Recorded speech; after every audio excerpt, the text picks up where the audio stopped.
3-ring bind. December 6th, 2024. Bloomington, Minnesota, USA. Louisa's silence was an obvious sign she was unhappy. She sat in the passenger seat of the car and quietly stared at the Christmas lights decorating the dark streets. Her boyfriend, Carter, tried to lighten the mood as he drove. "We'll only stay at the party for a few minutes, and then we'll do something you're gonna love." "I know, you already said that," Louisa answered flatly. "It's gonna be one of those parties where you can come and go. Lots of people there, so you won't be noticed if you don't want to be. You don't even have to talk to anyone." "I know. They specifically invited me. They know I'm around. I can't just blow them off." "It's fine. You can say hi and then we'll leave. But I don't get why you care about their opinion. I know I've said this a million times, but she's your ex-fiancé. For most people, that means a break and moving on with your lives." Carter sighed. "Yeah, I know it sounds weird, but also kind of mature that we can still be friends, or at least friendly." Louisa rolled her eyes. "You always bring up the maturity thing like you've solved world peace. I'm just saying that I've only known Blaine and Paige after your breakup. I'll never see them as friends like you do. Thanks for coming along anyway. I promise it'll only be a few minutes." Carter and Blaine had once been not only friends, but best friends and roommates. That was when Carter was engaged to marry Paige. Before the wedding date, things simply fizzled out between the couple. Neither cheated on the other, and they did not suddenly uncover terrible personality traits. They simply decided they were incompatible in the long run. Years later, when Paige and Blaine started dating and eventually got married, Carter felt no envy or regret. He still liked them both and was happy to hang out on weekends and meet up at concerts and sporting events. When Carter and Louisa became a serious couple, Louisa inevitably met Paige and Blaine and disliked the unusually sticky connections. "I have no romantic feelings toward Paige, I swear," Carter repeated to Louisa. "There's nothing to be jealous about." No matter how many times Carter claimed his relationship with Paige was no big deal, Louisa could not shrug it off and move on, and she did not think Carter should ever expect her to. Now, on the way to Paige and Blaine's holiday party, Carter reached over and turned up the volume on his car's sound system. It played what he liked to call island music, songs he and Louisa learned during a trip to Jamaica. He knew the sounds energized her, and he hoped for a dramatic boost to bring her up to her usual cheery mood. In Carter's mind, the holiday party would be a minor distraction before the night's main event. He planned to take Louisa ice skating on an outdoor lake surrounded by glowing Christmas lights and hand-warming fires. They had visited the same place a year earlier, and Louisa agreed it was the most romantic scene on earth. After circling the lake a few times in the frosty air, they would find a cozy spot and drink hot chocolate. And that's when Carter would pull out the ring in his coat pocket and propose. Carter knew the proposal would not be a major surprise. He and Louisa had talked seriously about the next step in their relationship and reached the conclusion marriage was inevitable. Louisa dropped cute hints about the kinds of rings she liked. Carter joked about the funniest places for a proposal and asked if she would prefer it shown on the big screen at a hockey game or have it involve a ring hidden in food at a restaurant. Undoubtedly, Louisa was on the lookout for the big moment. The couple reached Blaine and Paige's address and parked behind a cluster of cars near the single-story home. "Let's get this over with," Louisa said as she pushed her door open. "We won't be long," Carter replied in a consolatory voice. "And I'll tell you my surprise. When we're done here, we're going ice skating." 10 guests had already arrived inside Blaine and Paige's house. They ate finger food and sipped holiday drinks while they laughed and chatted. As they arrived, Paige promised they would eventually play some group games and maybe even sing karaoke. Paige originally wanted a dinner party with a set eating time. She and Blaine switched it to more of a reception format so that people could come and go on their own schedule. One reason for the change was the invitation to Carter and Louisa. Paige recognized how uncomfortable Louisa was around her and did not want to preside over an awkwardly long evening. The party hosts spent much of the afternoon baking festive pastries, which were now arranged on trays covering the kitchen table. Paige's favorite, peppermint cupcakes, sat in the center, surrounded by cinnamon rolls and homemade donuts. Blaine insisted they try a recipe for an Italian dessert called trufoli, or honey balls. They were deep-fried, like donuts, but round and glazed in honey. Blaine answered the door when Carter and Louisa knocked. "Just in time!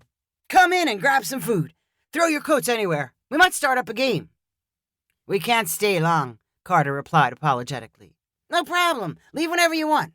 Just make sure you get some food and check out all our baking." Paige smiled and waved from across the room, but kept her distance. Carter and Louisa shuffled into the kitchen and felt obligated to pick up paper plates. They bypassed the lineup of meats and cheeses and went straight for the pastries. Louisa had never seen honey balls before and put 4 on her plate. Then she and Carter squeezed into an adjoining room and sat in 2 empty folding chairs, surrounded by all the other guests.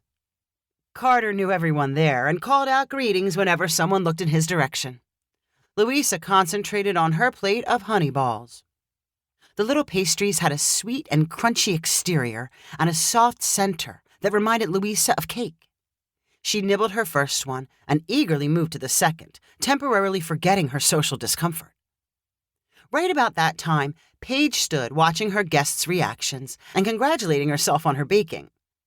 She happened to look down at her hands and realized she was not wearing her engagement ring. She was not in the habit of removing it, so a panic wave slithered from her heart to the base of her neck. When had she last seen it? Could it have fallen off at work? How about when she was kneading pastry dough?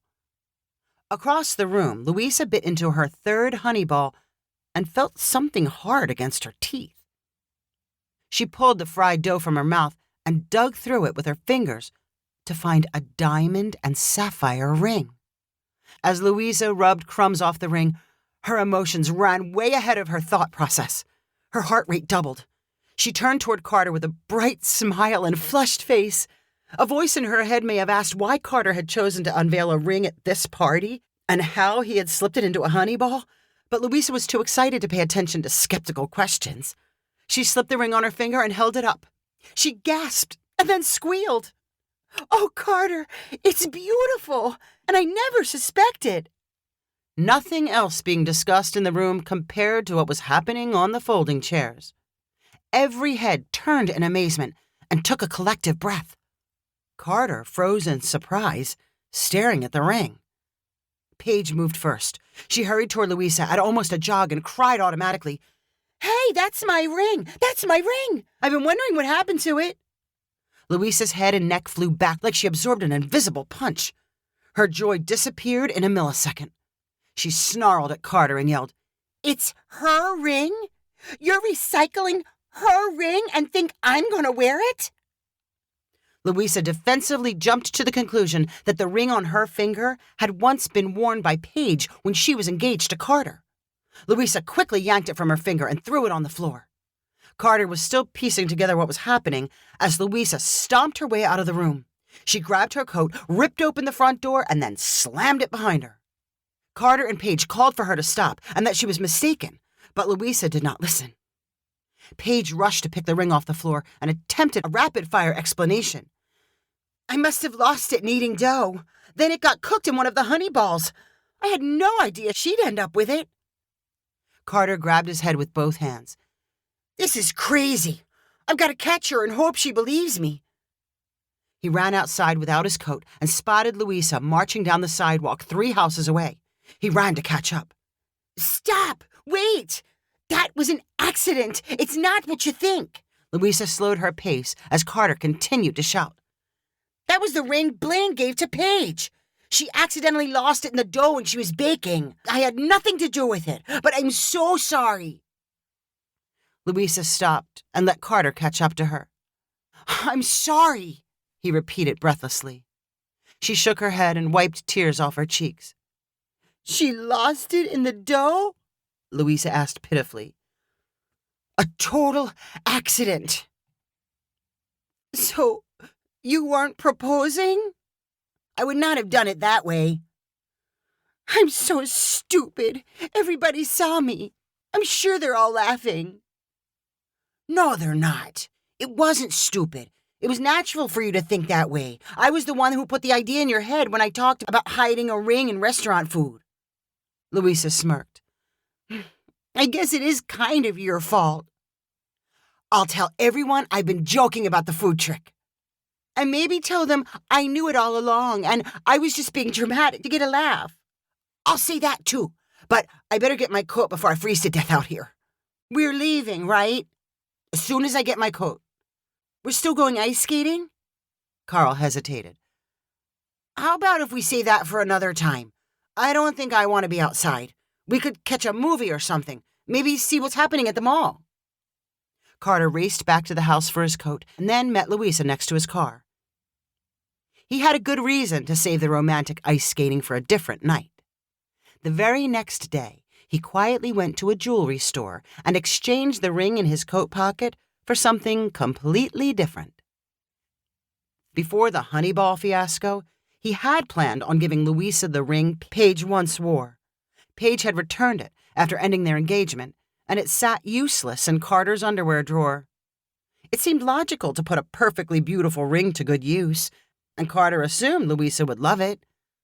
A ball of dough saved him from what he now knew was an unforgivable, anti-romantic mistake.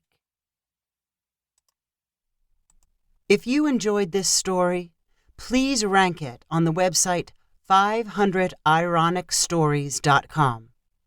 Please subscribe on the website to get weekly updates as new stories are posted.